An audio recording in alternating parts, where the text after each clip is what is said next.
doing podcasting, and he was teaching book publishing.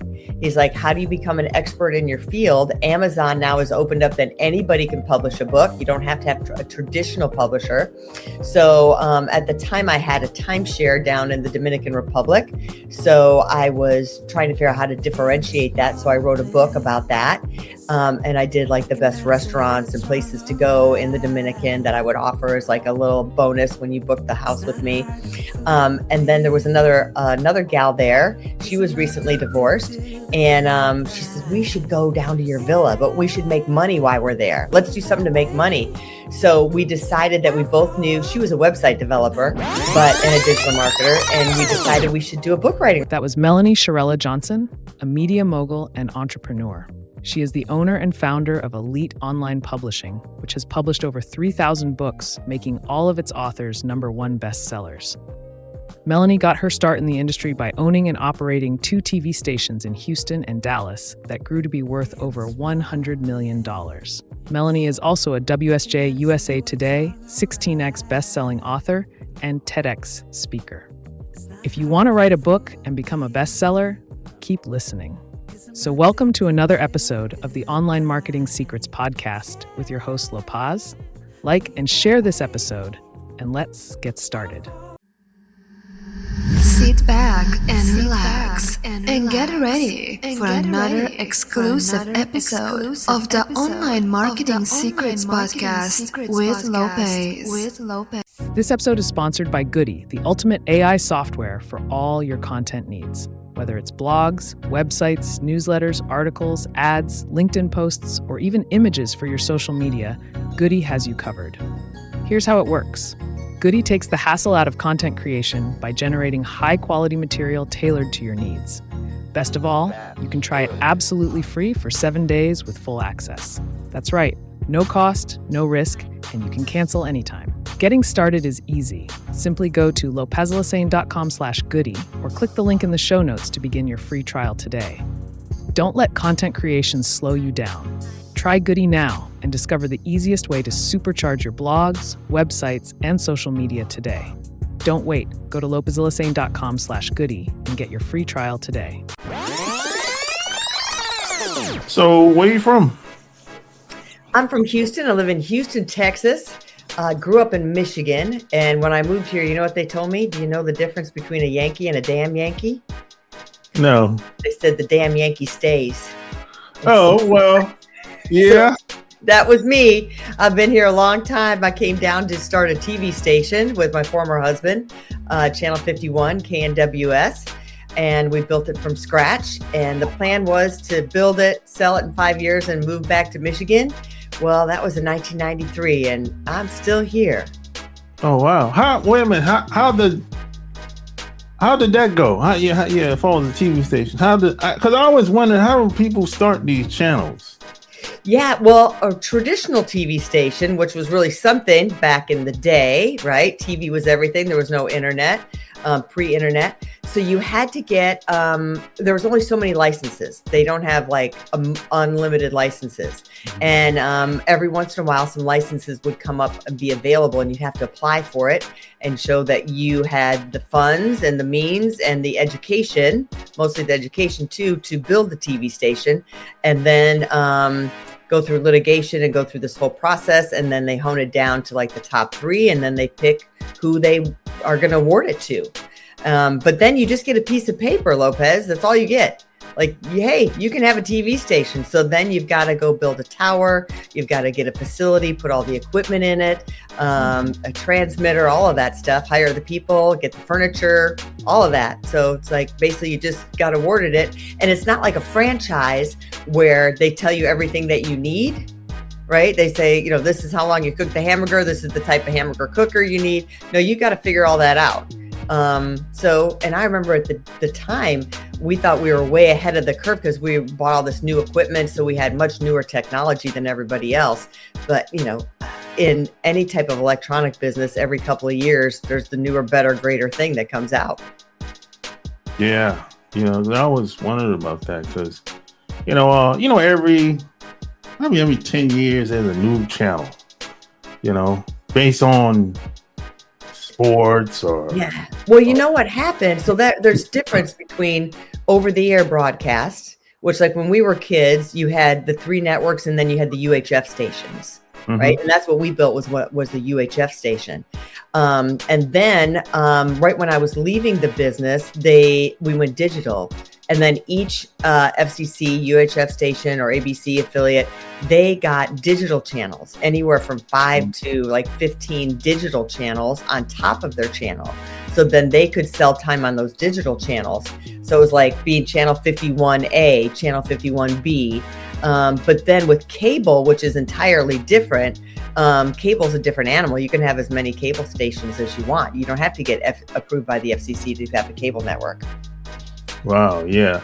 I heard when digital came in, that changed the landscape of a lot of industries. You know? So I always thought like that's interesting how that happens. You know, well, revenue's really gone down in TV revenue, and what I saw like by 2010, I didn't want to stay in the television business because YouTube had come out, and I thought, gosh, everybody can have their own TV station. And that's really the landscape we're in now. Everybody has their own channel, whether it's on YouTube, whether it's on Instagram, whether it's on TikTok. You know, people are making hundreds of thousands of dollars, even millions of dollars being influencers. Mr. Beast on YouTube is one of the first billionaires to be in his 20s, all because of his YouTube channel. Yeah. I remember back like 2010, I remember if you told someone you were doing videos online, they would think you were a scam artist. Yeah. So I'll tell you a story. I was trying to sell my house. I had a really, really large house at the time that once around that time, my husband and I got divorced, and then he put everything into bankruptcy, including our home. We had a 25,000 square foot home. And then, so I was trying to save the house. And realtors were trying to sell it. It was a downturn, right? 2008, 2009, everything was terrible. Real estate was taking. And I put the house on YouTube. And the realtor told me, like, how dare you put a video of your house on YouTube? We would never put a house on YouTube. Mm-hmm. I'm like, boy, you guys are really backward thinking. You know, now every house is on YouTube. And at the time, I even noticed people were putting houses on eBay. So I put the house on eBay. I even got an offer from the house on eBay. It didn't go through. Nothing happened to it, but isn't that crazy? So, you know, you got to think out of the box. I think, especially with AI coming into play now, you just got to always think out of the box. You and I were talking about how when no one knew what podcasts were, now everybody's podcasting. Yeah. The what was not normal back then is normal today. That's always interesting, you know? And, I remember I used to have people come to my house and they used to see some of my books that I had because they were books on marketing, copywriting, video, stuff like that. They was like, oh, you're one of those types of guys. I'm like, what are you talking about? You're on the internet and you're reading those books about being a copywriter. And I'm like, yeah, what's wrong with that? I said, So now those same people from 15 years ago, now they're saying, you was on to something back then. It's funny how time, you know, how things change as people get older and times change, you know. Well, I like it because you can tell you're an innovator, right? You want to grow, and I'm the same way. Like AI just came out, and it's got my brain all on fire about all the different things you can create and do, and speed things up. It's just changing the game. Yeah. So, is that how you got into book publishing? No, well, kind of. It was a journey of discovering digital marketing at the time. So back like in 2010, I guess around that era, and ran into an email by Mike Koenigs that invited you out to do this conference. It was a 3-day thing for $99. I thought, well, that's a deal. I just have to fly myself out there. I'll figure that out. And so I did. And he was teaching digital marketing, which was still new, and podcasting. And he was teaching book publishing. He's like, how do you become an expert in your field? Amazon now has opened up that anybody can publish a book. You don't have to have a traditional publisher. So at the time I had a timeshare down in the Dominican Republic. So I was trying to figure out how to differentiate that. So I wrote a book about that. And I did like the best restaurants and places to go in the Dominican that I would offer as like a little bonus when you book the house with me. And then there was another gal there. She was recently divorced. And she says, we should go down to your villa, but we should make money while we're there. Let's do something to make money. So we decided that we both knew she was a website developer, and a digital marketer. And we decided we should do a book writing retreat. So on the breaks, we did videos in the hall because that's what they taught us, posted on Facebook. She created a landing page for us. Canva just came out. If you're familiar with Canva, like everybody who does marketing knows what Canva is. Well, it's brand new. Like 2 people knew what it was that was at this conference, and they made a logo for us. And so we did this book writing retreat, and we made the authors bestsellers. Came back and thought, well, that was fun. Maybe we'll do that once a year or something. And I started getting phone calls. Hey, Melanie, can you go to coffee with me? I didn't know you published books. I didn't know you're a book publisher. Can you help me with my book? So the same thing was happening to Jen Foster, who did it with me. And we decided, I think we have a business here. So we thought it'd kind of be like a side hustle thing. But 10 years later, it's our main hustle. And we've published 3,000 books. We've made all of our authors bestsellers. And it's been a lot of fun. Wow. Yeah, it sounds like you were in the right place at the right time. The demand was there. Yeah, that's great. Yeah, you never know. God opens the door for you. Like if you would have told me, hey, man, do you think you should go in publishing? I'd be like, no, I'm a horrible speller. I'm not a great reader. Was always in the lowest reading group when I was growing up in elementary school. I would say, you're crazy. But, God has a way of just opening the right door at the right time. And if you walk through it, things happen. Yeah. Yeah. When, like, I didn't even know. The funny that you said you can be an independent author. I didn't even know you can do that. Like, until someone brought it to my attention years ago, because I had a friend that came over to my house at the time. Yeah. And I had a Word document on my computer, and I used to just write articles. So I had like maybe 10,000 words at the time. And she said, hey, you need to publish this. And I said, publish it? Like, how? She's publishing on Amazon. I'm like, huh? And she said, yeah, you can do it. And then so I just basically Google publish independent author, and Create Space came up. Yeah. At the time. And I was like, oh, I didn't even know you could do this. And then I found the editor, that went well, and the cover was okay, and that first book was kind of like an experiment for me.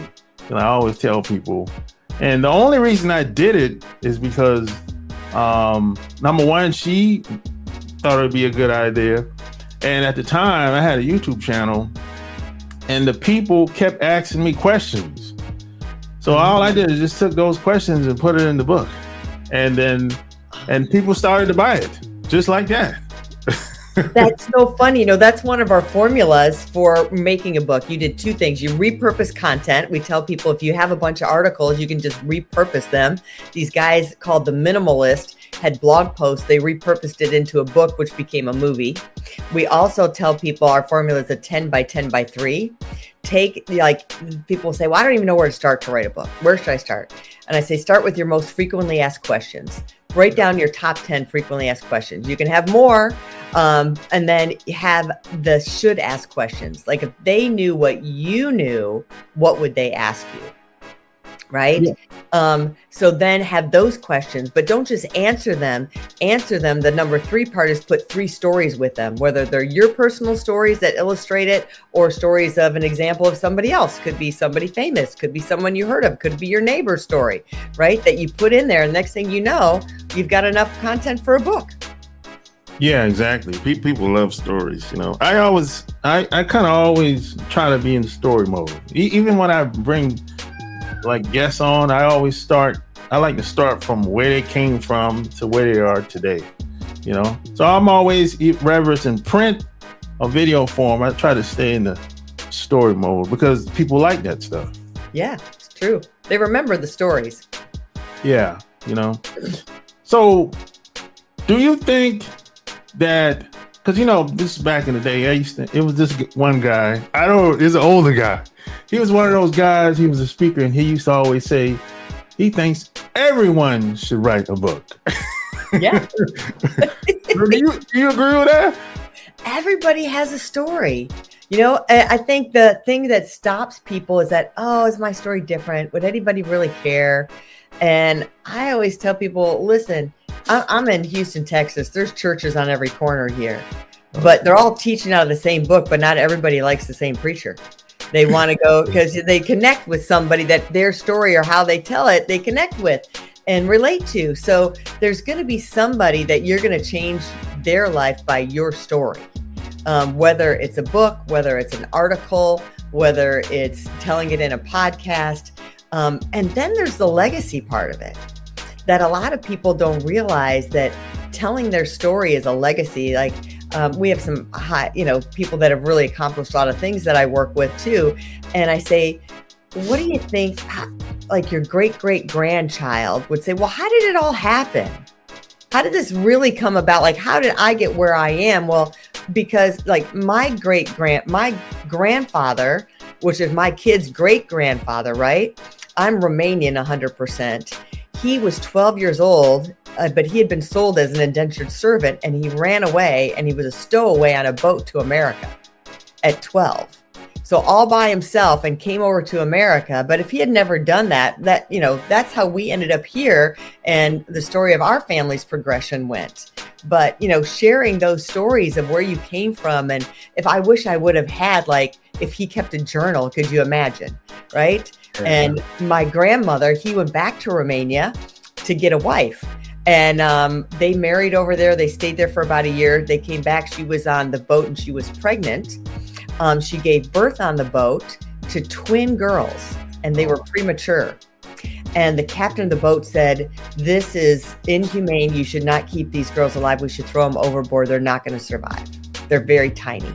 And my grandfather said, God brought them into this world. God's going to take them out. Well, one lived to 92 and one lived to 88. Sounds good to me. Yep. But those are the stories, right? That you want to know. I wish I knew like the details from my grandfather and even my grandmother of exactly what happened and had that. But it's to know even how you got, if your family was unsuccessful or successful. How did we get here? What is the legacy that you're leaving behind? Yeah, exactly. So now people always ask me, what are some pros and cons or some differences between traditional publishing versus publishing, like independent publishing? And I always tell people, I don't know, because I never tried to get a book deal. I really don't know.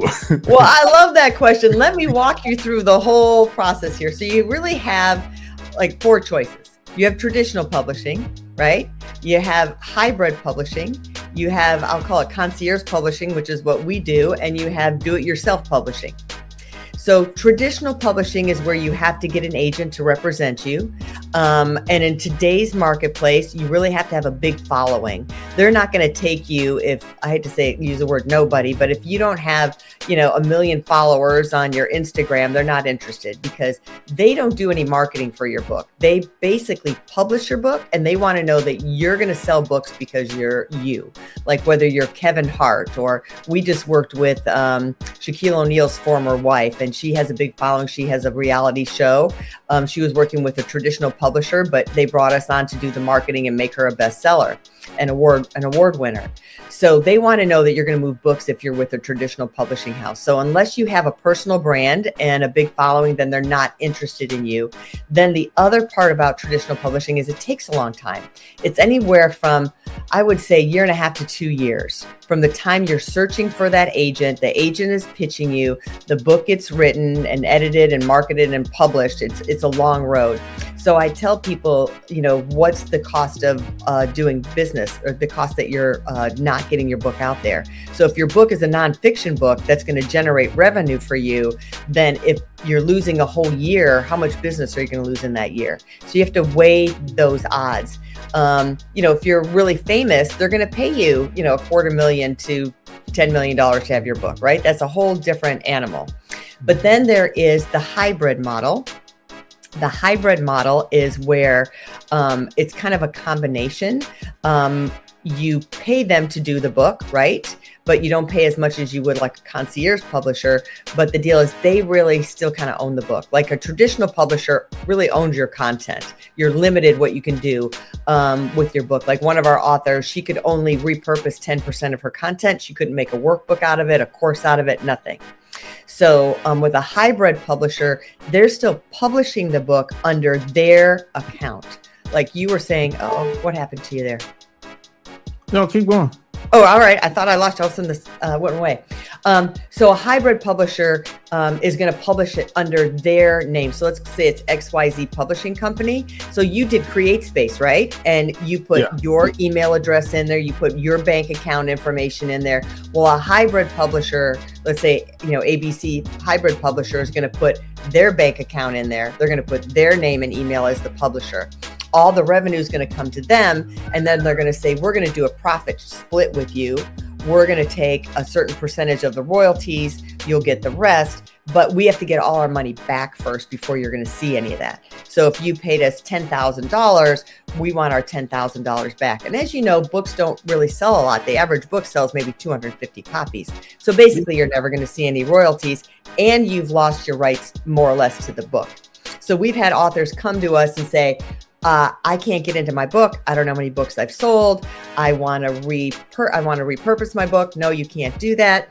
I want to relaunch my book, make a second edition. No, you can't do that. They don't have their final files. They don't have their cover files. They don't have anything. So that's the downside of that. The upside is that you can get in maybe at a lesser cost than working with a concierge publisher, but you lose a lot on the other end. So you have to weigh that back and forth.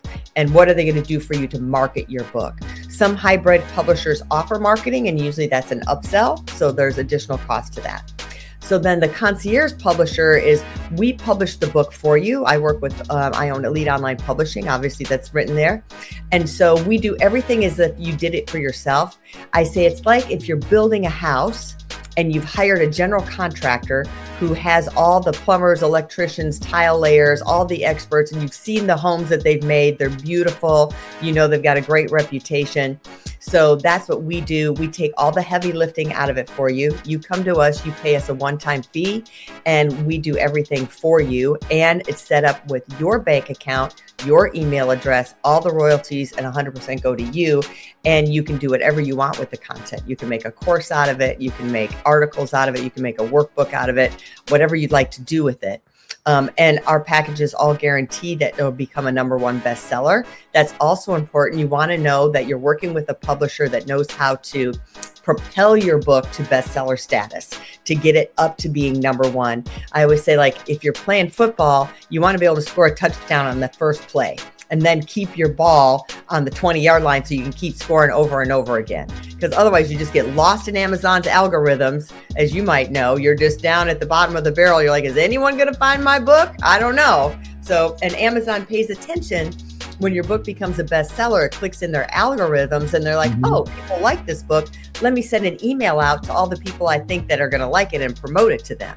So then it gets all of that working for you.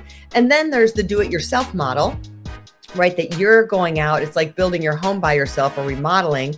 Either you got to do it yourself, figure out how to do it yourself and spend time learning it, or you've got to go and research the best book cover people, research the best editors. And sometimes it turns out great and sometimes it doesn't. Sometimes you're like, all right, like this cover, like you said, well, the cover was, it could have been a lot better. The editors were good, but the cover, no, did I get the best metadata and the categories for my book? Did I know all the tips and tricks that someone like Elite Online Publishing knows, like how to make your Amazon author page to have A+ content, how to pick the right categories. So there's all of this back end, because this is all we eat, sleep, and breathe every single day.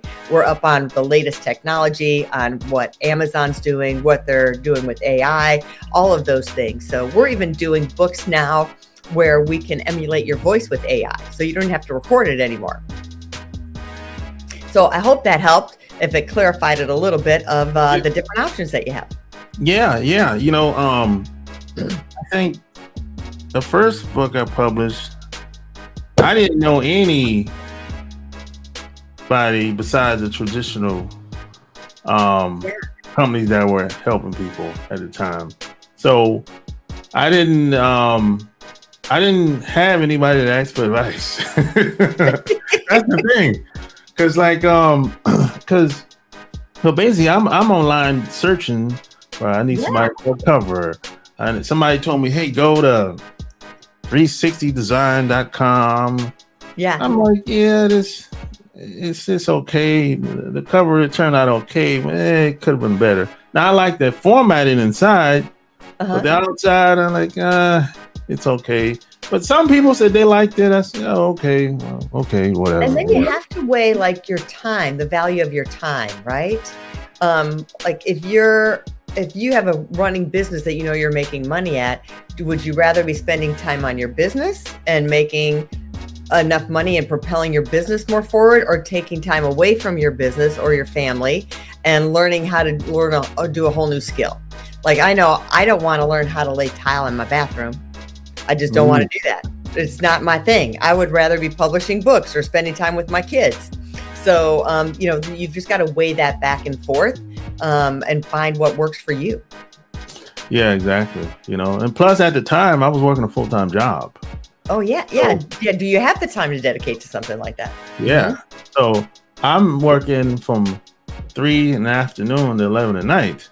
So I'm like at work, people are calling me and, saying, hey, I saw that your book, and you could tell if your book is selling, because you're going to start getting phone calls and you're going to start getting emails. So people are calling me saying, hey, I saw your book. Do you want to, republish it with us? At the time, I was like, I don't know about that. I don't even like the cover. I don't know. And I think it was Hay House.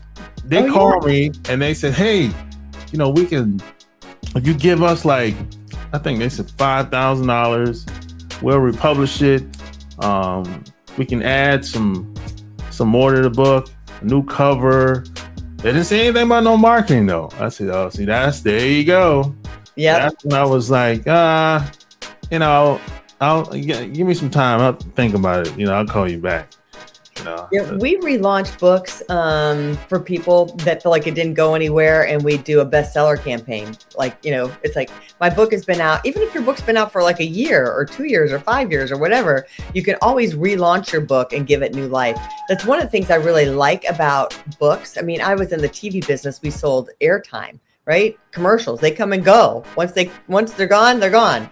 But a book, it lasts forever. So you can always relaunch a book. You can always repurpose the content from the book. You can always do another promotion on the book. You can always do an email campaign, a social media campaign, ads for your book, no matter how old it is. Yeah, so relevant. Yeah, that's. I'm glad you brought that up, because some people will say, well, why should I write a book? Well, what's the purpose? Is it because I have a business, or am I launching a newsletter, or some people say I just wanted to write it just because. Yeah, it's all of those reasons. For a nonfiction book, for a business owner, it's to have credibility in your space, to become a thought leader in your space, right? To become that category of one where you've now said your voice that people can know, like, and trust you, to use it as a lead magnet because it's a great sales piece that you can use. You can give it out for free. You can give it in ebook format. You can give it in a physical format. You can give the MP3 as an audio format to use for lead generation. Some people want to write it to get more clients, right? We always say put a call to action in the beginning of your book so people can reach out to you because Amazon doesn't tell you who bought your book. And for some people, it's just leaving that legacy. It's for telling that story and just sharing it with others that maybe it'll help someone else. Their journey could help somebody else's journey. So, and sometimes it can be all of those things all at one time. Yeah, exactly. So how'd you get into speaking business? What made you want to speak? I fell into getting a TEDx talk. And then I'm now emceeing the TEDx talk coming up here in Texas coming up in a couple weeks. And I never really thought I was Miss Michigan actually way back when, before I was in TV, and started public speaking a little bit because of Miss Michigan. And then I don't know, it wasn't really on my radar. And then someone told me, you really should speak more. You've been a newscaster, you have a great story, you can educate. And so I have been starting to speak a little bit more. But I love telling stories and I really like helping people. I like to educate people. And I guess it's just if I'm excited about something, I want to help someone else be excited about it and improve their life as well. So how do you get on the TED, that stage? Do you have to apply or? Yeah, you do. You have to apply. They usually get abundance of speakers, right? For TED, this is for TEDx versus TED. And then the person who has the franchise, I didn't realize you can apply to be a TEDx franchise owner. I don't know if they're still doing it that way. This is probably like 7-8 years ago. And then the franchise owner of that particular city, like mine is TEDx of Sugarland, then they are the ones who go through with the committee and they have certain guidelines that they decide who's going to speak. Oh, wow. Yeah, I didn't know that. Yeah. That's interesting, So if people wanted to reach out to you, publish a book online, where would they go to? Yeah, you can find us at eliteonlinepublishing.com. There's an author submission button there. And we're everywhere because we believe you should be everywhere. So we have a YouTube channel. We have a couple podcasts, Elite Expert Insider, Elite Publishing Podcast. And we're on Instagram and we're on TikTok and we're pretty much everywhere. So you can reach out if you want to see more content from us and tips. Go there and then go to our website. There you have it. Share this episode. All links will be found in the show notes. Until next time, we're out. Peace.